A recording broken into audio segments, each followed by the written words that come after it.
গতকালকে যখন নওশাদ নামলো তাই মাথাটা গরম হলো। আরে এর হাতে তো রাজ শক্তি আছে, দেখলেন না, তাই মারলো। তাও নিরীহ লোকগুলো, না হাতে অস্ত্র না লাঠি, কি মারা মারলো, দেখেছেন তো?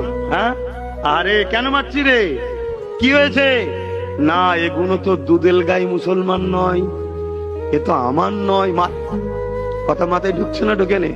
তারপরও যা গেছে হাফ, আর হাফ আটকে গেছে।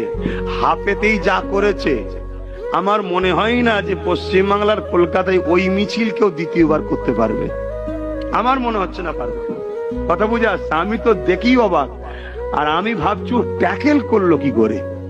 যখনই ও ট্যাকেল করতে পেরেছে, আমার দিল বলছে আল্লাহ ওকে নেতা আগামী দিন বানাবে, জন্য কবুল করেছে।